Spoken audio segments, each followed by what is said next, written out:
I'm starting, okay? Hmm.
Hello and a very good evening to everyone. It is my great privilege and pleasure to welcome you all on behalf of my college and our Department of Botany to this international webinar for students on the tug of war between plants and pathogens, evolving concepts of plant defense and unresolved questions, organized under the DBT Star College Strengthening Scheme of Government of India. I would also like to welcome our principal, Dr. Indranil Kaur, and our IQAC coordinator, Dr. Shuchandra Chatterjee, in this webinar, without whose encouragement and inspiration, it would not be possible to organize this webinar. Now I would request our principal sir, Dr. Indranil Kaur, to please inaugurate this session and deliver the welcome address. Over to you, sir. Thank you, Vaishali. Good evening, ladies and Thank you, gentlemen. sir. Today, the entire world is struggling to enhance the immunity through various methods. Immunity has become a buzzword of today. We know that virus attacks can only be protected by the internal defense system of our body, that is immunity. Each living being has a self-defense mechanism to protect themselves from the normal onslaught of various diseases. Thus, self-immune defense system is the buzzword in today's COVID-19 pandemic situation.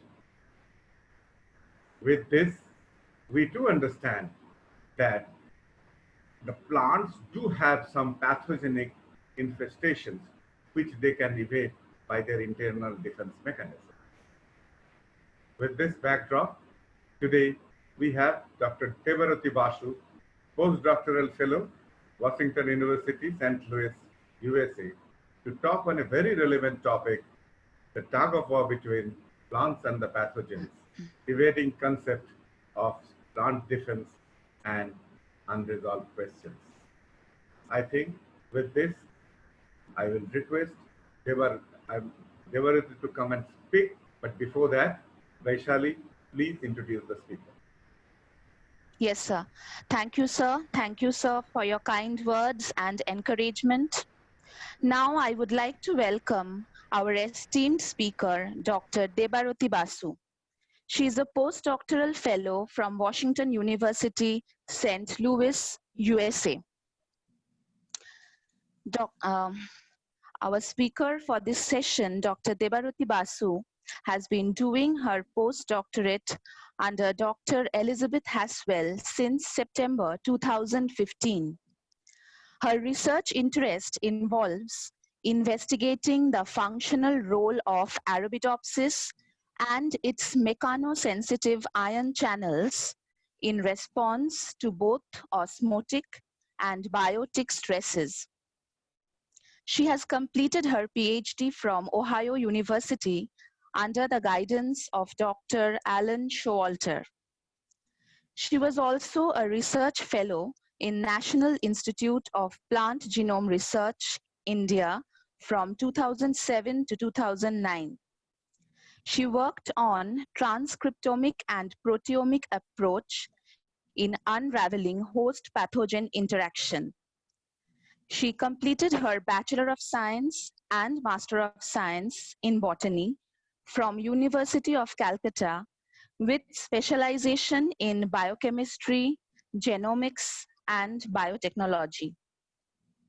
She has published 6 research articles in internationally acclaimed journals and also has several review articles to her credit. I hope her talk will enrich the students and all of us alike. Over to you, Dr. Debarati Basu. Hello, I'm also honored and excited to share the concepts. Before we begin, I would like to say, আমার পুরো বক্তব্যটা ইংরেজিতে, সেটা ঠিক কারণ আমি পুরোটা বাংলায় বলতে পারি না তাই। কিন্তু তাতে যদি লোকের অসুবিধা হয়, সেটা স্টুডেন্ট হতে পারেন, ফ্যাকাল্টি হতে পারেন, তাহলে সব শেষে আমি জানি এখন ইন্টারঅ্যাক্টিভ প্রশ্ন করাটা সম্ভবপর নয়, আপনারা যদি আমায় ইমেল করেন সেটা বাংলা রোমান হরফে বা পুরো বাংলা হরফে, আমি সাধ্যমতো চেষ্টা করব সহজ করে আপনার প্রশ্নের উত্তর দেওয়ার। So with that, I will try to share my screen.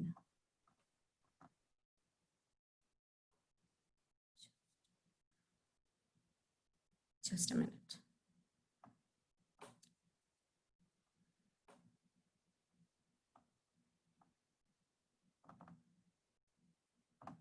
There we go. So I thought that it would be an ideal time to look into the plant immunity now, as immunity is a buzzword, as the principal has rightly said. So we would be talking about plant defense response, and it's truly a fierce battle between plant and pathogen, and it depends on their immune response who wins the battle. Okay, with that, the very first question is, what do we consider even as a pathogen? So that means any organism that can cause a harmful effect would be considered as a pathogenic organism.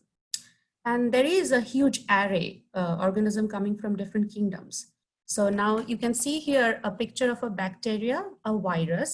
These are sort of representative images. This is a fungus, this is an oomycete, and then here you have a nematode. And they do cause different diseases, right? And then these are representative examples. This is Pseudomonas affecting a tomato plant. This is mosaic virus in cucurbita. This is one rust. And this is root knot nodule. And this is Phytophthora infestans, a synonymous homologue of it in Arabidopsis. We call it Hyaline-Parnospora. So nonetheless, they do cause havoc. And just to impress on you that how much devastation a pathogen can cause and its profound socioeconomic impact, we all know about this potato famine that affected Ireland, and millions of people had to migrate to US, Canada, New Zealand. So a disease caused by Phytophthora infestans can have a profound impact even on immigration.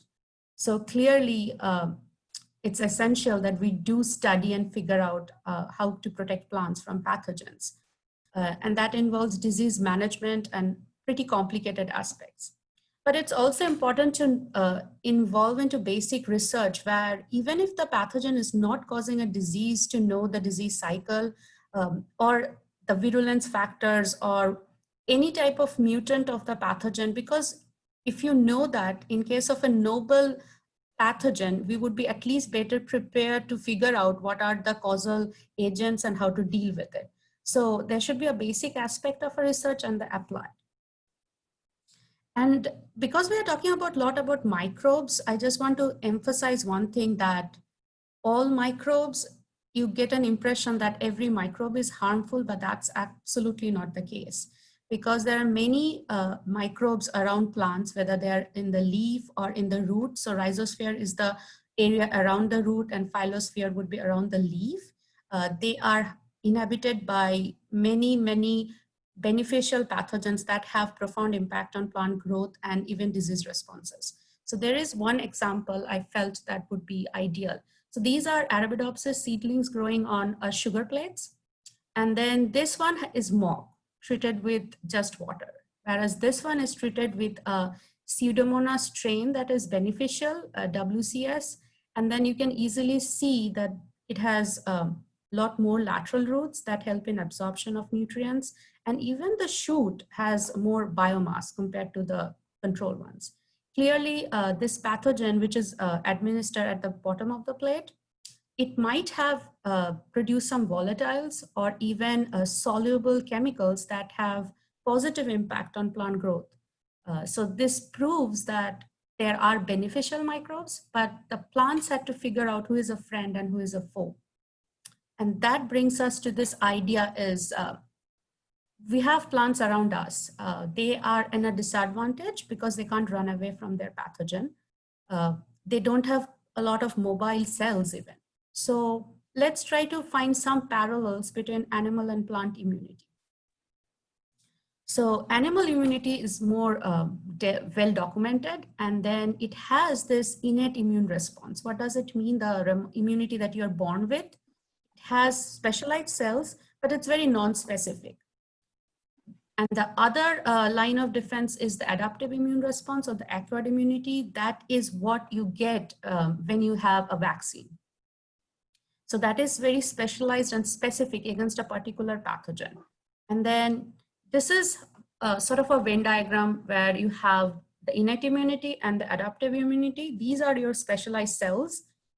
It starts with dendritic cells, macrophages. What they do is that they sense something is foreign, they would engulf it and then lead to phagocytosis or just destroy it. Whereas the adaptive immunity, you have two sets of lymphocytes, T and B. They produce very specific antibodies. These are these Y-shaped structures here. Each antibody would be specific to a foreign particle of the pathogen called antigen, and that's how they deactivate them. So this is where our vaccines come into play. So let's see what the plants have to say. So they do not have specialized cells, and the cells are not mobile. And also plants do not have the canonical or very well-defined adaptive immune response. Instead, they depend on a multi-layered innate immune response. That is something that genetically coded or they're born with. So with that, I will explain you. This is a very basic signaling response. So signaling, if you are not aware of it, it's sort of a relay race. So you have players and they form a team, and then you have a baton that you are supposed to run for a distance and then pass it on to the next player. And the success of your the event or the sport is dependent on the every players of your team, right? The same is true for any signal transduction in plants. So you start at a point, that's your plasma cell membrane. That's the external most surface of the cell. Cell wall, the plants that have is very porous. So pathogens can sort of, some pathogens are obstructed, but the chemicals can easily diffuse through the wall. So we are talking about a cell membrane. Okay, so this is a receptor, a plasma membrane embedded protein, because it has transmembrane domain. So part of it is outside in the extracellular, part of it is inside. Then it has this relay that is a bunch of nitrogen activated kinase, we call in short MAP kinases. And then it leads to transcription factors or plant hormones. They will enter into the nucleus and start activation of pathogenesis related protein. Those are essential for imparting resistance. And the whole process is divided into three for A's of understanding. It's detection, followed by signaling, and then the response. And this is true. The signaling mechanism is not specific to plant pathogen response, but today we will only focus on it. So this is a cascade of events that will happen once you detect a pathogen elicitor. It's not full pathogen, it's a part of pathogen that is detected by the receptors. Okay, so with this, let's delve deeper into how plants even sense the pathogens. Okay. So every pathogen that we talked about, it doesn't matter what kingdom they are from, they do present on their surface with some macromolecules. It can be a protein, a peptide, an oligosaccharide, and then the plant detects them, and that's how it senses the presence of the pathogen. And those, the technical term is called pathogen-associated molecular patterns, or in short, PAMs. These are the these are the phases by which a pathogen plant recognizes a pathogen. Okay, this is a depictive diagram. So if you have a fungi, you know the cell wall have chitin, then bacterial cell wall have lipopolysaccharides. If you have a nematode or something damaging your membrane, then you have small peptides. And then you have a bacteria with a flagella, and FLAG22 is little 22 nucleotide amino acids from flagellin. Now here you see just the receptor kinases that I was talking about. In short, they are called pattern recognition receptors, and what they do is trigger pathogen triggered immunity. What does that even mean? So if I go back, these are the specific receptors. Don't worry too much about the nomenclature. These are proteins that are embedded, and there are two of them together. That's what we call dimers. The moment they would sense, they will start a relay of phosphorylation events. That's what P stands for. and then they will pass on the signal to the next player or the next protein, which is inside the cell, because these are plasma membrane bound and they cannot move themselves. And that's the nutshell. So if you think of a plant cell sensing a pathogen, this is happening right in the membrane. Once they sense that there is a pathogen, whether any of these elicitors, then they will trigger the response. And then we will look into that. So should I be worried about raised hands? Or should I go on? No. You need not worry about raised hands. We'll ask the questions later. Yeah. Okay. And then in short, we call them as pathogen triggered immunity. So it all depends on the ability to sense a pathogen based on the receptors on the membrane, and then you trigger a response. So I told you that every plant has these receptors, right? If that is true, then why do some plants are still susceptible? Because it appears that you detect the pathogen and you disable them, right? You trigger a cascade of events. Let's see a little more details of what happens inside the cell. Okay, so the best ideas that we got is from mutants that do not have the receptors. First, let's see that. So the way we do this assays is that these are Arabidopsis seedlings grown in muffin pots because they look like a muffin. Then you grow up your bacteria. Here we are talking about Pseudomonas syringae. Then you sort of infiltrate them. Then you leave them for 3 days, and then you make these punch holes. And then you do a serial dilution. You crush the leaves because the bacteria are in the apoplast of the leaf between the cell wall and the membrane. And then you plate them. In serial dilution, the more diluted it is, the less bacteria it would have. And then you can count them. So once you count them, you plot them. It's a log plot because it's a dilution series, right? So we're going to take 2 mutants. One is FLS2 that doesn't have the ability to detect FLAG22. So if there is a Pseudomonas has a flagella, right? So if Pseudomonas does infect the plant that is lacking FLS2 gene, that's how the nomenclature of a mutant is, it won't be able to recognize. And the plant would be then susceptible to the virulent pathogen, right? And the other one I chose is CYP2. It's a key enzyme that is involved in production of salicylic acid. So a small note, salicylic acid are known to be involved in biotic stress. They are the key hormones that play integral role. The more you have salicylic acid, the more resistant you will be, or quicker you can promptly induce the production of salicylic acid, both ways. Now, let's see what happens to the pathogen. So this is your wild type plant, right? So at day 0, you have this amount of bacterial population or titer, and with increasing days, you will have more bacteria. This means 2 things. One is Pseudomonas can infect Arabidopsis, although Arabidopsis is a weed, and Arabidopsis in turn can induce an immune response. That's why it has not kept on increasing. Now, if you have FLS2, it has way more bacteria compared to the wild type. I'm comparing the red one, red bar. Clearly, the recognition of the flagellin is critical for triggering a defense response. If you were like the wild type, you had FLS2, then you would have the same number of bacteria. The fact that you have more bacteria means you're more susceptible, which says that FLS2 is important in recognition. And if you don't have the enzymes to make salicylic acid, you are a little better than FLS2, at least you can detect it because CYP2 has a normal FLS2.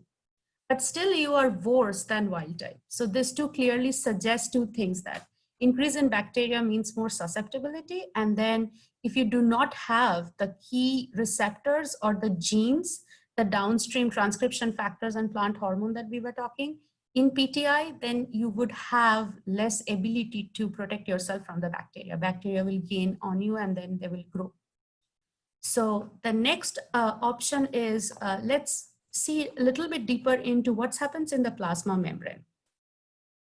So we talked about this pattern triggered immunity, right? So this is what is happening. So there is a bacteria, there is a receptor, FLS2, and it seems that FLS2 alone doesn't set, it needs a lot more FLS2, and they are specifically present in things called lipid rafts. It's nothing but a specialized lipid bilayer. It's the same lipid bilayer with slight difference in the phospholipids, and then it will trap more protein in them. So the idea is that if you have all the partners of the complex together, you would be more efficient in recognizing and triggering a response.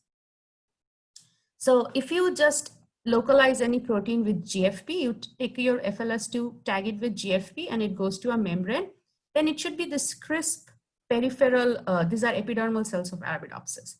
Because the plasma membrane is pressed to the wall because of the torture pressure, you see the membrane localization travels or traverses around the epidermal outline of the cell. But when you do that to FLS, you do start seeing this punctate structure as if it's hazy and it's not crisp. And then with a FLAG22 addition, you start seeing this much more bigger dot-like structures on the periphery. And this whole epidermal localization at the periphery of plasma membrane is completely lost. What does that mean? It means that the moment you add the ligand, that is your FLAG22, and you have a receptor FLS2, it quickly forms these clusters in the lipid rafts so that it can trigger the response. So it's like a complex. So it alone doesn't do it. It has something called co-receptors, and you see as instantaneously it starts making this big structures. And these are sort of new data that are coming up because this needs specialized microscope, because with a normal confocal microscope also, you cannot see such tiny structures. We are talking about a protein cluster. It's a couple of nanometers, and most microscopes don't have that resolution. So one thing that most of the receptors in plant pathogen response are in clusters, and they are present in lipid rafts. And then we come with this lingering question that, do we know all receptors for pathogens? No, we do not. Because that's where you talk about novel pathogens, because we don't yet know the receptors a plant has for recognizing them. Or it may be so that the Arabidopsis, which is a weed or a wild type variety, has that, but the cultivated one or the crop plant sort of lost the sensibility or the receptors. That's where the research for PTI is heading now, that let's find newer receptors so that we can transgenically make into plants so that they can better sense pathogens. Okay, I talked about a co-receptor. I would like to share something like here. So most often that you have a partner. The partner can be also embedded in the membrane, or partner can be soluble. So that's what is detecting. Then you get phosphorylation events, and then the signaling cascades we were talking. Transcription factors, then it would finally end into the nucleus where you would see the pathogenesis related genes. And what do they do is that they can strengthen the cell wall, lignify it, the pathogens won't enter. They can make newer FLS2 and then ship them by vesicular trafficking to the membrane. That's why more new pathogens cannot enter. And they also have other things. One of the biggest angle is ROS, reactive oxygen species, and that can be used as a signaling molecule for other neighboring cells. And also influx of calcium. There are a lot of calcium channels, and calcium dependent kinases are also involved. So these are the key players. If you read about PTI, you would hint on all of these. And this is very general PTI. Every pathogens are detected sort of similar way, whether it's fungus or bacteria or nematodes.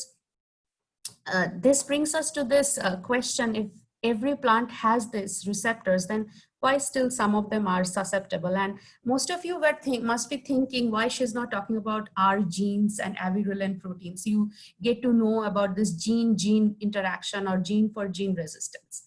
Okay, so now we will shift gears into the other layer of defense in plants. Remember, I told you that plants do not have adaptive immune response, but they do have multi-layered innate immunity. So this is one layer. Okay, so the thing is that if all, the question I was proposing, that if they all have receptors, how they are still plants that are susceptible. So this is in late 1940s, this professor of immunology was working on this flux rust disease, and he proposed this gene for gene resistance which still holds true for most plants nowadays. So what he's suggested is that every plant has a resistant gene which codes for resistant proteins called R. Every pathogen has avirulent gene. Avirulent means less of virulence. Then there is an interaction between resistance and avirulent gene. And if you have R gene, you will be resistant. If you do not have the R gene, you become susceptible.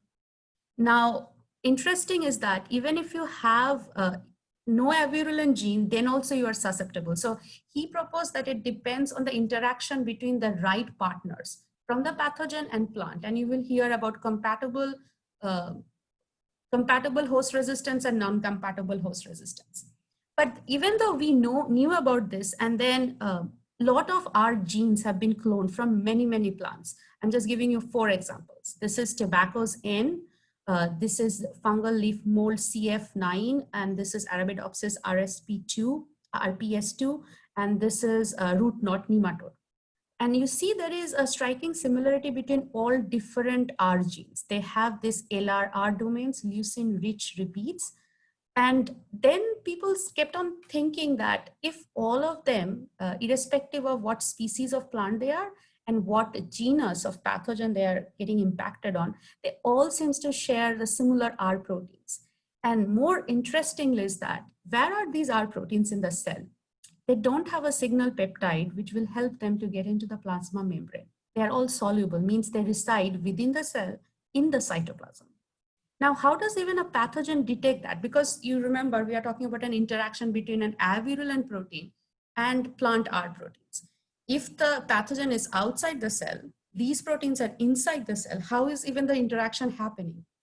So that was, this is like a very confounding thing for a while. And then some researchers who work in cross kingdom realized that it's not that all our proteins are very similar among themselves in plants. They're extremely similar among animals also. These are different protein structures of animal R proteins. They are called immune response proteins.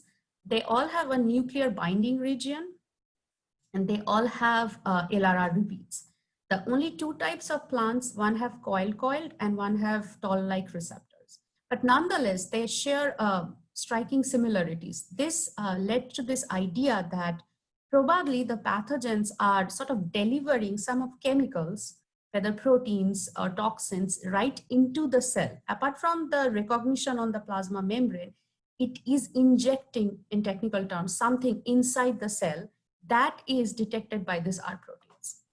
And that's your second set of defense response. So before we go into details of it, at the same time, another group of people were looking into bacterial secretion systems. So they have nothing to do with plants. They were only studying bacteria and how bacteria impacts other bacteria. And they found these huge protein complexes. It's called type 1 secretion system. That's how it reads. This is type 3, then type 4. And people were really amazed that why would a bacteria has so much of energy invested in this secretion system if they have no use of it? And quickly enough, people collaborated between plant and animal and pathogen and figured out that bacteria uses this type 3 secretion system to inject proteins or avirulent proteins, or now we call them effector proteins, into plants to suppress its PTI. And that's where people started thinking that, okay, so the first layer of defense is recognition of the pathogens. Then if the pathogen by evolution able to send effectors inside the cell to suppress it, it's the co-evolution where plants have evolved R proteins to handle once the chemicals go inside the cell. So that's how there is 2 layers. One is when the pathogen is outside and you detect it and deactivate it. Another is that that pathogen is detected, but still manages to send some chemicals inside the cell. And then you need something, not in the membrane, but in the cytoplasm to enable them. This is how it looks like, actually. This is a Pseudomonas, the same one. It gets recognized by the flagella, which is well and fine. That's your PTI, pathogen-triggered immunity. But at the same time, it has learned to evade PTI by injecting these chemicals, which are either avirulent proteins or effectors, and they then attack the different steps of PTI that we were talking, and then disable it. So then plant, even with all the receptors, becomes susceptible. until and unless it has an R protein or can trigger effector triggered immunity. So let's see a little more details about effector triggered immunity. Okay, so this is, say, one of your pathogen recognition receptors. This pathogen, you get recognition, you have a cellular signaling, you have an immune response. The plant is resistant, great. Then the pathogen is recognized, but it manages to send it chemicals and inhibits your cellular signaling. You don't have any immune response and you are susceptible. Now, plants were smart enough, and then they figured out the trick the pathogen was doing, and they produced this R protein that then disables the effectors, and then you need both PTI and ETI to be a resistant plant. Okay, so these resistant R proteins are the gene for gene hypothesis, but now after, say, 60 years, we have some molecular evidence of what Flor was talking about, gene for gene resistance. And then we will see that it's not that simple. It's still complicated. Let's take a deeper look. I told you that the effector proteins do disable or interfere or compromise plant PTI. How do they do that? So here the same example, you have a bacteria, you have a flagella, you detect the flagella, you have your co-partners, you start a signaling cascades and everything is fine. But these red things are key factor effectors, right? So there is one effect, and in a given point, a bacteria can actually inject over 30 effector proteins. So that's really, really tough for plant to handle without having an effector triggered immunity. So say it has triggered, it has injected AVR-PTO-B, then there won't be any interaction between its co-partners and there is no signaling downstream. If it has HOP-M, it affects vesicular trafficking. So new FLS2 proteins that can be then trafficked are completely lost. Then you have actin and cytoskeletons, and then you have also stomata through which the pathogens can naturally enter, can be kept open for longer time for entering of more and more pathogen in the apoplast. So clearly all the effectors, each one of them have a detrimental effect on the PTI. And the only way to deal with them is when you have R proteins, they can handle the effectors. Okay, so I told you that it's not just direct interaction with the R proteins. Like, think about it. If a pathogen has 30 effectors, you need 30 R proteins to handle one pathogen. And although in labs, we only look into one thing at a time, one stress, but in nature, a plant may have to deal with heat stress and humidity while it is dealing with Pseudomonas or a fungus at the same time. So everything is not discrete but concerted. Then in that case, how can you handle growth and reproduction at the same time survive? So it's all depends on your efficiency and cost balance. So the best thing would be the same R protein, you make only few, but you're able to detect multiple effectors, right? That would be the best option. So the way they do is that I have some models. So here I wanted, because we left all the different types of pathogens, I thought we should add that it's true for nematodes, aphids, and fungus. This whole concept that I'm trying to get you through is not unique to Pseudomonas, but it's a model pathogen. So you have receptors and co-receptors and you have PTI, and now they have injected, all 4 of these pathogens have injected effectors, and these are your R proteins. They can directly interact with the effectors. The effectors is this blue, gray colored thing called effectors. Or they can have decoy proteins. Decoy proteins are host proteins that will first interact with the effector and get modified, conformational change, proteolytic cleavage, and the modified decoy plus the effector is what detected by the R protein.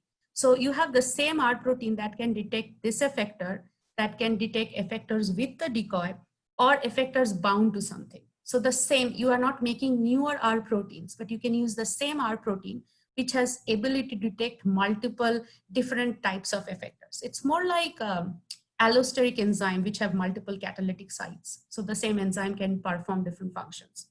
Okay, so this is a little easier to understand. So we talked about a gene for gene model. So you have a pathogen effector or avirulin protein. You have R protein, they bind and deactivate. If you have a non-functional R protein or loss of R protein, then you are, there's no hope, you are susceptible. Okay, then the other one that we were talking right now is called a GARD model.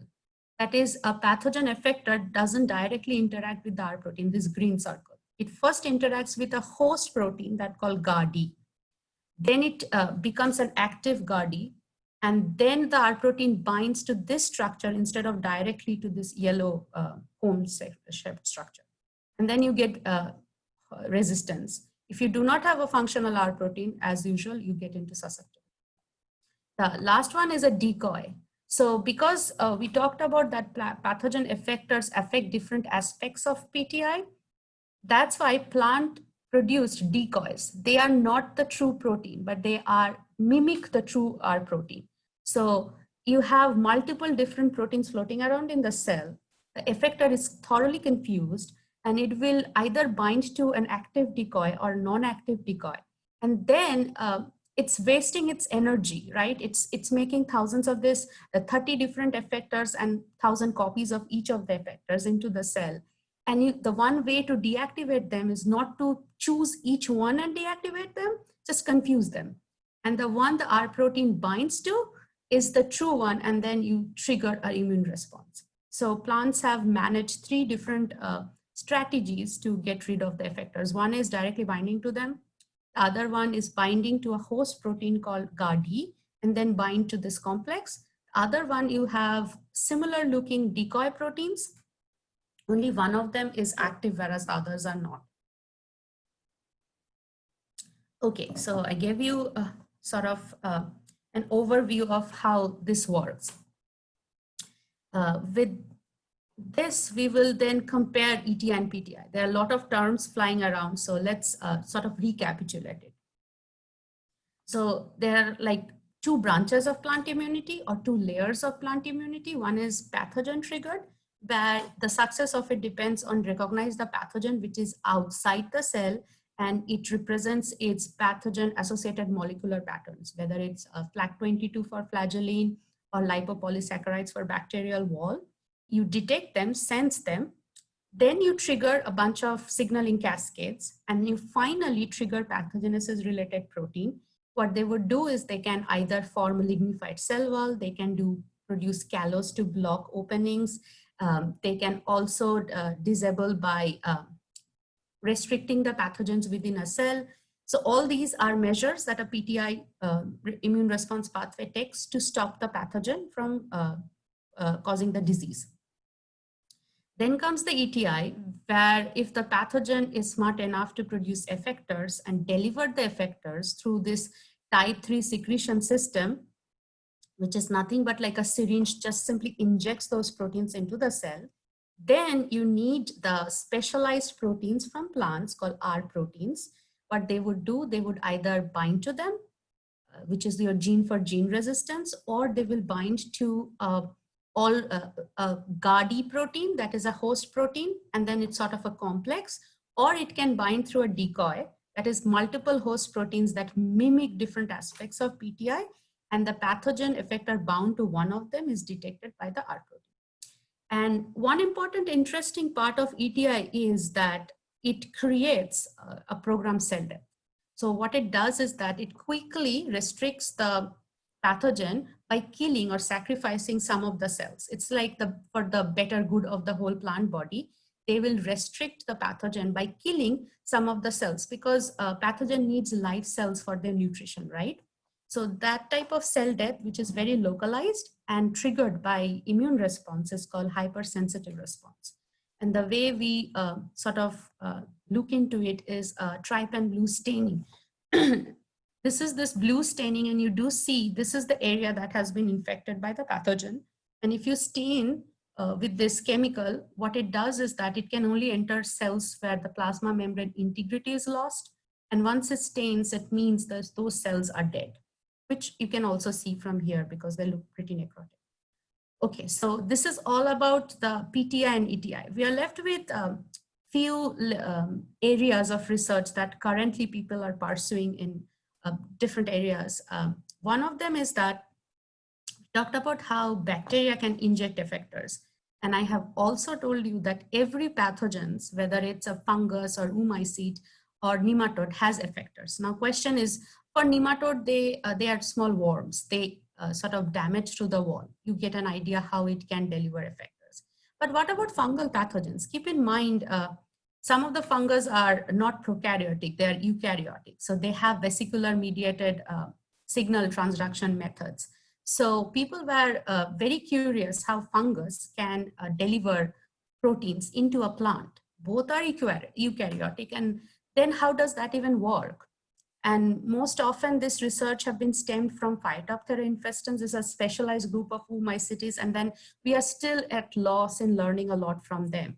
So recently only with electron microscopic studies, people have been thinking that plants always produce a lot of vesicles the moment they are colonized by the fungus. You can see the streaming of vesicles. So it almost looks like a Google image of a sprawling city. There's so many cars are going, it's exactly looks like that. So they were thinking, what if we look into the areas where plant is getting affected by a pathogen? So what they looked at this area. So this is your, say, fungal spore germinated, and this is the site of penetration. And this is our plant cells, right? So what I would do is like these two arrows would be the area of the fungal cell wall touching the plant, and this would be a lot more plant cell wall with a little bit of fungal cell wall. Okay, so this is the part of the plant, this green part, okay? This is the entire fungus that is trying to enter the plant.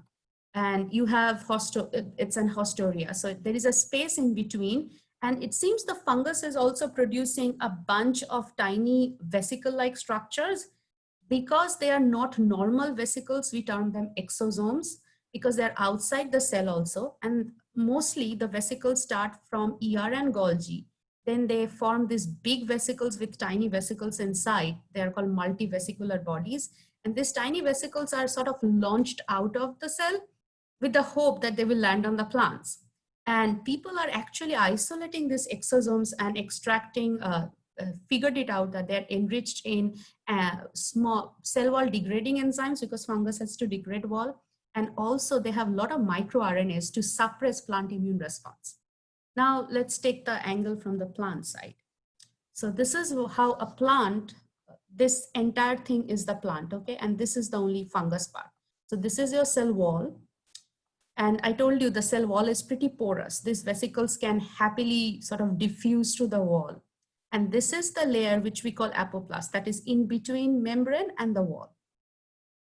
And these tiny vesicles sort of enter into the plant, and the plant in return is also sending exosomes. So the arrows are pointing towards, means towards the fungus. So it seems it's the battleground is right at the apoplast, and both of them are sending their like invaders or like army people. And these soldiers are actually the exosomes. They carry in terms of weapons, they have microRNAs, and they have bunch of, plant has antimicrobial to diffuse the pathogens, fungus, cell wall degrading enzymes and other things. So the battleground seems to be the apoplast, and people are actively pursuing this hypothesis that these exosomes can cross inter-kingdom, because it's a fungus, it's a plant. The lipid membranes are very different. Still, the exosomes are happily sort of accepted by both groups, and it seems to be like a cohesive, fine-tuned balance between both. So they are actively pursuing that, and it's pretty cool to see how they're extracting and they are, because their membranes are slightly different, that's how they are separating the exosomes, which one is pathogenic origin, which one is plant origin, and then they're looking into what they are carrying. So hopefully we will get some answers soon. Okay, apart from that, how am I doing with time exactly?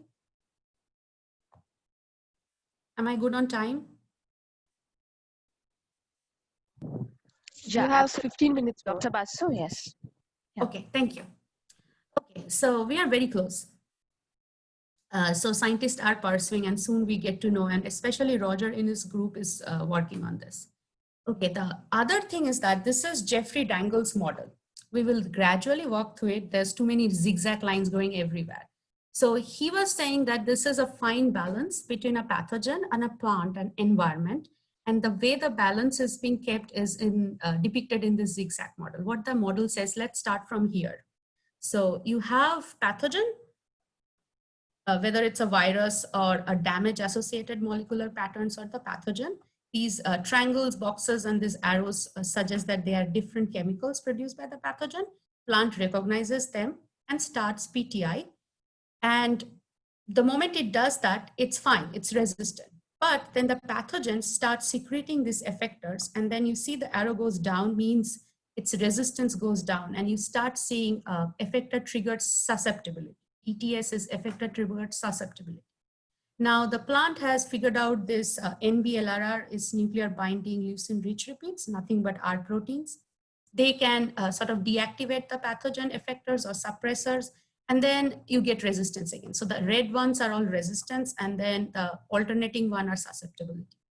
The moment you have that, you get resistance, but the pathogen keeps making new effectors. When we talk about the pathogens are evolving or they are mutating, we mean that they are making newer effectors where if they make this type of structures, this nuclear binding leucine rich repeats won't be able to recognize it. And that's how, even though we have R protein, we have perfectly functional PTI, but we will still be susceptible. So that's the constant struggle between a pathogen and a plant. And finally, that's where newer R protein, the transgenic plants come into the role, where you keep on making newer R proteins or decoys. That way you can again trigger the ETI and suppress the susceptibility. So this is like a tug of war in true terms, and also it goes like a zigzag cycle. There is nothing a perfect scenario of resistance versus a susceptibility. And evolution has its own role to play. And these are called thresholds. Thresholds are like if you have very low pathogen, then it doesn't matter even if your plant is susceptible, it can survive. And then these are defense responses when they are a lot more, and then you have to fight more to achieve that. So this something there, this is in your textbook. So I thought that I should sort of explain these things. And the final thing is that there are 3 modes of infection. You will come to these terms, like one is a biotroph. Biotroph means when a pathogen infects a plant but keeps it alive, doesn't kill it, because it needs nourishment from living cells. Necrotrophs means it will kill the host cells and derive the nourishment only after it has killed it. So most often bacterias, the Pseudomonas are in between, they're called hemibiotrophs. So nonetheless, the most important thing of mode of infection is which hormone plays the key role. Because we have given you a slight bit of salicylic acid with the SID2 data. So I thought it's important. So Pseudomonas is initially, it would be alive, later on it would die. So that's why it's hemibiotroph. It has a lot of salicylic acid, means more the salicylic acid, more resistance. It has some role of ethylene, whereas in fungal pathogen, this is botrytis scenario. It's necrotrophic. These are dead cells. It will have more jasmonic acid's role to play. And these two hormones, there's a lot of controversies in the field. Some people say they're antagonistic, some people say they are synergistic. So it's like, it's not very clear. And it might change which cells you are taking, whether you are taking this leaf that is infected versus another leaf, it would change your data. And this is a fungal pathogen, which is purely biotroph. This is very similar to your Phytophthora. This is an oomycete that affects Arabidopsis. So there is, the upshot of this slide is that the hormonal crosstalk plays a key role in defense response. We haven't gone details of it, but in that signaling cascade, one of the things that PTI triggers is the induction of key hormones, so that then it can travel to other cells and trigger response there too. That brings us to this idea of, I told you that plants do not have acquired immune response, but they do have a systemic acquired resistance. It's not truly adaptive because it doesn't involve antibodies or vaccines or anything, but what it means is that if you have 2 leaves, this leaf is the younger leaf and this is older leaf, this is the younger leaf. If this plant gets infected, step 1 is that it has its R protein, it has its effector proteins from the pathogen. They have a response, there's a lot of hormones, and these hormones then going to travel from a cell to the other cell, and then this leaf would be resistant to the same pathogen. That's what we mean by systemic acquired resistance. This leaf has no infection, but because the neighboring leaf has infection and they are connected to the conducting tissues, the hormones can then sort of be the carrier of the message and then will impart resistance to the next leaf. So although it doesn't have an acquired immune response, it does have something to compensate for the loss of it. And that's your systemic acquired resistance. With this, we come to the conclusion. Indeed, I hope I impressed on you that it has multi-layered immune response. The first line of response is your PTI, where you have receptors from the plant detecting the pathogen, elicitors. You have second line of defense, which involves our protein mediated response. And then there are multiple models or strategies. One is gene for gene, and then we talked about guard and decoy hypothesis. And then we still lack, we haven't still exhausted our knowledge on whether the number of receptors a plant has, the number of effector proteins a pathogen can even make, how they are being delivered to the plant. So these are the areas where I was talking about unresolved questions, and we are still working hard to figure those out, mostly through transgenic and through positional cloning and stuff, and breeding even. We want to know details, because I am showing you a lot of data from a weed and model plant, but it hasn't yet translated to crop plants. So that's where the research field is sort of heading towards. And with this, I would be happy to take any questions. Okay. So thank you, Dr. Basu, for your captivating and thought-provoking presentation. It was indeed an enriching lecture focusing on the plant defense mechanism.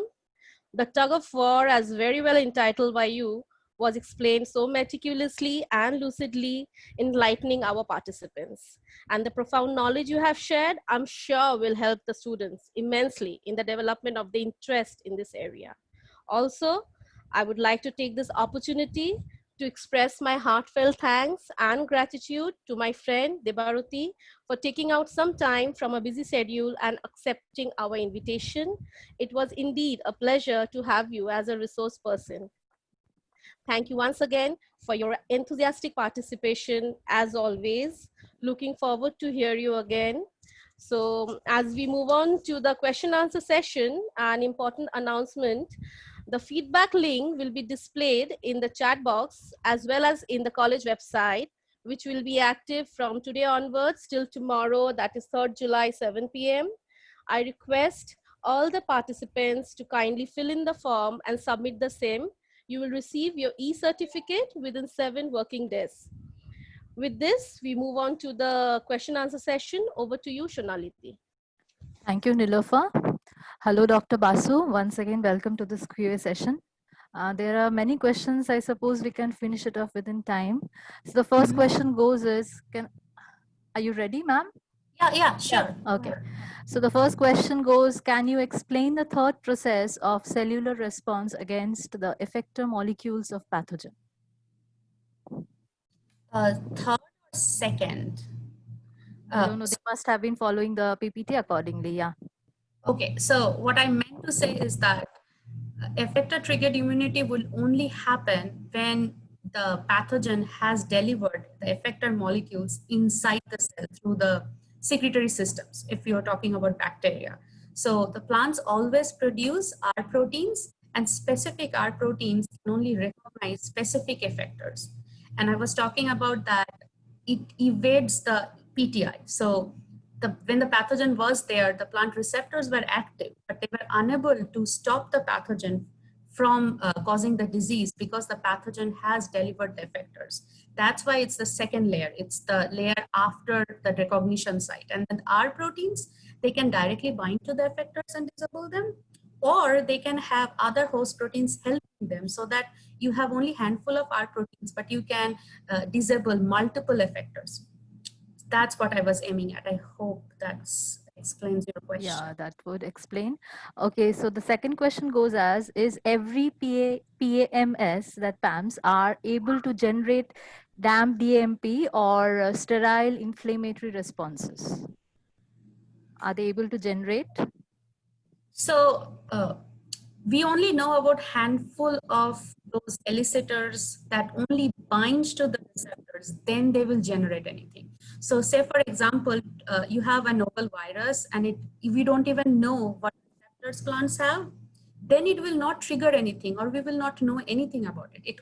It will only trigger when you have the PAMs molecules presented by the pathogen detected by the plant receptor on the plasma membrane, then only they will trigger any response. An inflammatory response exactly doesn't happen in plants. The only thing that happens is hypersensitive response, but that is due to something entering in the cell. Plants do not have any inflammatory response. So she was asking about she or he, I don't remember. Sterile inflammatory responses don't actually really trigger, okay? So that would answer. Okay, the third question follows is whether the pathogen related proteins have any immunological importance. The effector proteins with immunological importance. I assume you mean immunology, whether they can generate antibodies or not. I Any suppose, protein, yeah. any protein so you can generate antibodies from any protein. So if you inject that into a rabbit, for a rabbit, it's a foreign protein and it will generate antibody against that protein. So specifically effectors proteins do not have any special properties. Yes, you can definitely generate antibodies against effectors, and many of the Western blots that we do are because we have specific antibodies against effectors. Okay. So the next question follows is it's a very basic question actually from a student from her undergraduate course that she wants to know that cell membrane is selectively permeable. So how does it even allow the chemical released by the pathogens to get even inside it? So it's a very Yeah, it's brilliant. Exactly. it's a very brilliant question, actually very yeah. basic, but No, it's absolutely what people are still figuring out. So for the bacteria part, they inject it. So they take a syringe, inject the effector. So they damage the membrane to get it through. There is no diffusion or osmosis.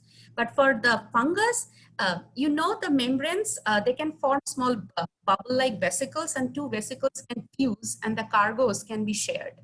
That's what I was talking about, those big blobs of Haustoria producing tiny vesicles. The vesicles will fuse to the plasma membrane and the cargo would be delivered. It almost like soap bubbles fusing together. It's exactly that mechanism. yeah. So with this Haustoria thing, I would take this question like, does the extra Haustorial matrix play a role in signaling of release of exosomes from the plant? That's a good question, because we haven't able to sort of dissect that area as extra Haustorial, and it's a very loose, it's a sort of a vague term. Anything in between is termed as extra Haustorial. And we could only isolate the exosomes. We haven't been able to isolate anything from them.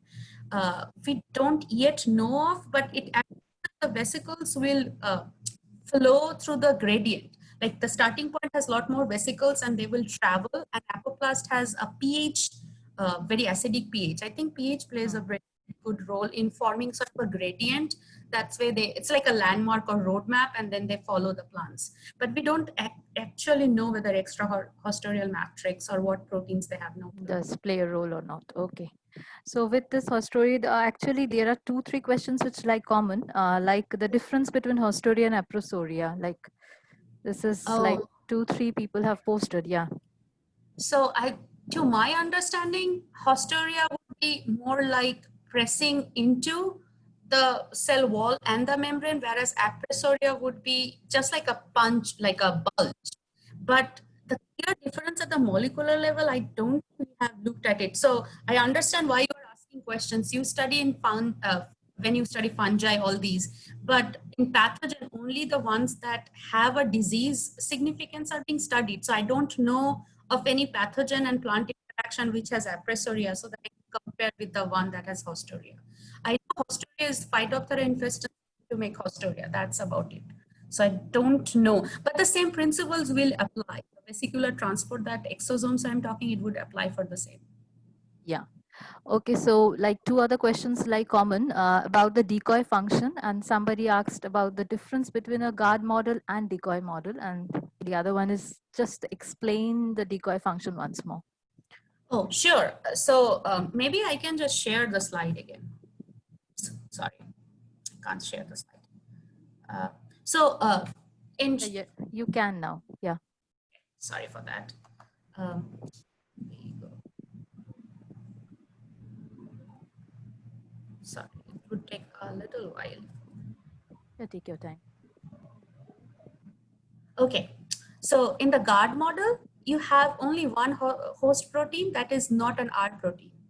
So you have this pink color structure, and then it first binds to the effector, then it forms an active GARDI. The way that R protein will recognize is this because it has a structural conformational change, and then the R protein will nicely bind to this. Whereas in your decoy model, you have multiple host proteins. You see, instead of just one pink color structure, you have two different ones. So that was aimed to make the effector confuse. So one effector will bind to it, other effector will bind to this one, right? That's one level of confusion you are intentionally creating among the pathogen effectors to disable them. Otherwise, you have to make either a GARDI or always an R to deactivate them, right? And that's why you see first an decoy binds to the effector. If that is an active decoy, then it will bind to the R protein and you have resistance.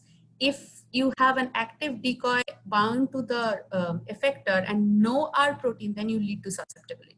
It's just another layer of proteins, like multiple host proteins that sort of help the R protein would be your decoy model, not just one GARDI.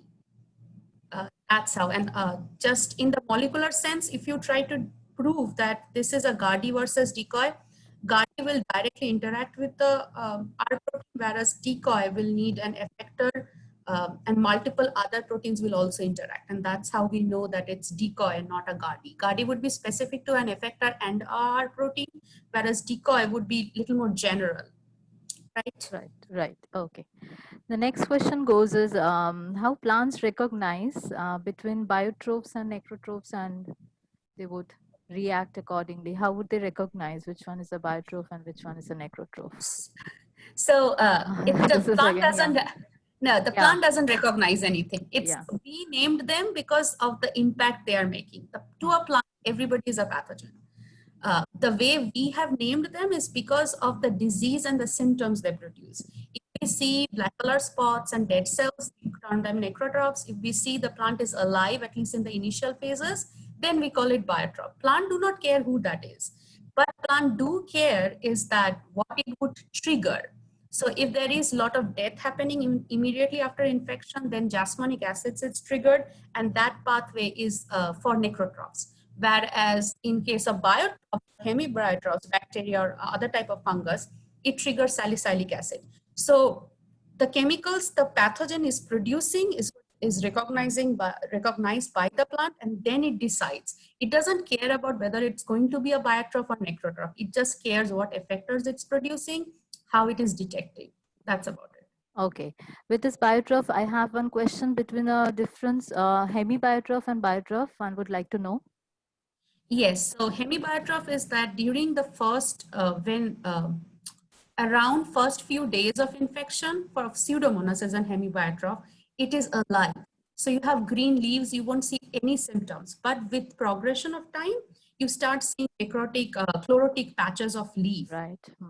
Areas of cell death. So that's where we think that in the initial phase, it doesn't cause any death, but later on it causes death. And the death is not as severe as a necrotroph. So that's why this intermediate term has been coined called hemibiotroph. So, okay. So this is an interesting question. I think plants to, somebody asked, plants to have a multi-layered innate immunity.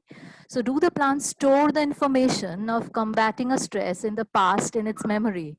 So like if there is any epigenetic modification, it makes like it has an innate memory of any infection. I think suppose somebody wants to know like this only. Yeah, it's I'm an reading it excellent correctly, questions. We haven't got the time to get into it. So there's two responses to it. When I talked about memory, I meant that you infect a plant and you monitor it within a time frame of. But you are talking about a long-term memory that is like a young plant has been affected and then you harvest seeds from that plant. Will the next generation have that? Exactly. There are some excellent studies by Stalkin groups where they are showing that there are epigenetic footprints and but like especially for the Irish famine, there are generations that were susceptible. Then they sort of, that's how that caused such an havoc. It's not like 1 year the potato was bad, it for years. So they feel that pathogen it takes a while for plant to produce R protein, but it takes less time for pathogens to mutate and produce newer effectors. That's why there is some sort of memory in the sense that some plants would be resistant, but it's very hard to dissect. You can realize because you never can dissect biotic stress from abiotic stress when you are talking about epigenetics, because you have to recreate exactly in field how those plants were grown, the previous generation, and then compare it to this generation. And everything is very in vitro or in a atmosphere. So we don't exactly know, but there are people who are studying the epigenetic footprints. That's an excellent question. Yeah. So another question is, another from our UG student, is resistance to any kind of fungi or virus by the plant is time dependent? Like at what time? I think I would just explain the question further. Like if it is absolutely. time dependent or not. It is time On dependent the part of plant. Yes, because plants respond to photoperiod, the type of light they are getting, far right or red light. If you do it early morning, that tends to have the open stomata. If you water a plant, the stomatas would be all turgid and open, and you have a pathogen that would happily enter through the stomata. Yes, early morning is, there is a time constraint to it. Also photosynthetically active, later in the day, that might have some impact. So it is definitely, when you are infecting the pathogen, has an impact. Absolutely. And in terms of developmental stage, of course, younger the plants gets affected, the yields are heavily affected. But if the plants have already bloomed or flowered or produced fruits, then the effect would be little minimized. Right. So I think there are only two more questions I'll go with. Like during plant pathogen defense, one student wants to know what happens first, like the first cell expansion happens or the division, or like the first step of invasion. I think she wants to know. Sorry, can you repeat it once more? Yeah, during the plant pathogen defense, actually the question is a bit, I think it's a little half done or something, but I would like to understand it in this way, like during plant pathogen defense, what happens first, cell expansion or division? Like the first line of, yeah. So when the plant is dealing with the pathogen, most of the growth and reproduction stalls. And that's a very different field of research. It's called growth response trade-off. So you cannot expect a plant to grow and the normal life cycle when it is affected with the pathogens. So there is no growth and division because it's putting all its energy to ward off the pathogen. And that's why it's important not to trigger the defense response when there is a drop of water falling from it. I talked about damages, right? Plants have a very efficient system to know when they're caterpillar munching a leaf versus a dewdrop versus a bee brushing through them. It doesn't trigger whatever I said immediately. It sort of figures it out before it can, because once it triggers, say for example, hypersensitive response, the plant cannot divide because it's like dying actually. So there is no growth and division happening while it is dealing with the stress of the pathogen. So it would stop its growth severely. Right. So we come to the last question. I think this is just, I've kept last because this is a question from our basic UG student. How infectious plant diseases can spread across natural ecosystem? Like how fast or why do they spread? Maybe this is the question she wants to ask. That's also an interesting question. See, mostly we are talking about crop plants because they cause the devastation. One thing I'm definitely sure, weeds or wild type plants are better equipped. Either they have more R proteins or more decoys or guardies, because Arabidopsis is resistant. You can't even do the experiments of half of the pathogens in Arabidopsis because it's resistance. You won't see any disease symptom till you use a mutant. So clearly, when we have selected plants, we sort of lost its R protein. And that's why those plants are more susceptible. So that's an impact on ecosystem. If you keep growing a variety over and over and over time, you might lose its R protein. You need to grow it along with some wild type varieties, which may not be very high yielding or like fancy, like whether it's basmati or whether it's the best Alfonso mango. But if you don't have the crude mango that we don't like eating, along with it, we might lose the things from where we can clone the R proteins. So that's one of the ecological impact. Okay, right. So I think there are many more queries, but we would run short of time. I'll just request all participants to go through the chat box where we will be posting the email ID of our speaker. So you can directly contact with her. Okay, that would be fine, Dr. Basu? Yeah, that's Anybody can, perfectly okay, fine. oh, yeah. So if any queries come up later on or during, maybe I have missed one or two. So sorry for that, because we'll be going short of time. So with this answer, I think many of the queries have been answered. So we can wrap up the QA session. And now I would request Dr. Shuchandra Chatterjee, IQAC convener and coordinator of DBT Star College Scheme, to kindly deliver the vote of thanks. Over to you, Dr. Shuchandra Chatterjee. Thank you, Shonali. Am I audible? Yes, ma'am, you are. So, ladies and gentlemen, a very good evening to you all who are virtually present here for today's international webinar presented by Department of Botany, Surendranath College under DBT Star College Strengthening Scheme. On behalf of DBT Star family of this college, I extend a really hearty vote of thanks to our young speaker today, Dr. Debaruti Basu, for her beautiful and eloquent speech. Her presentation has definitely enriched our students to understand plants' defense mechanism against pathogens. Thank you, Dr. Basu. My heartfelt gratitude to the college authority, the governing body, for their enormous support, and our respected principal, Dr. Indranil Kaur, for his constant inspiration. Special thanks are due to all the faculty members of Botany Department for their tireless effort to make this webinar happen. We are immensely grateful to DBT, Department of Biotechnology, Government of India, for granting us this fund. We are really indebted to them. I must mention my deepest sense of appreciation for the technical team for their tremendous work. And obviously our students. Dear students, your spontaneous presence has made today's program really meaningful. Last but not the least, valued viewers, we owe you a lot for being with us in these webinars. Without your active participation, this event would not have been possible. And now it's time to conclude. But before that, I would like to announce some upcoming events of our college. You see, we have a two-day international webinar on 3rd and 4th July, COVID-19 through the eyes of young researchers.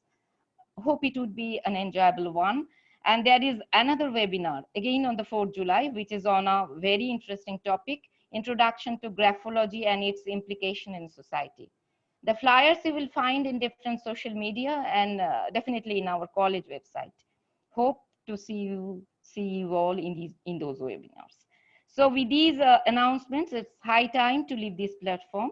All stay safe and stay healthy, and meet you again on July 3rd in these platforms. Stay tuned. Thank you one and all present here. Thank you very much.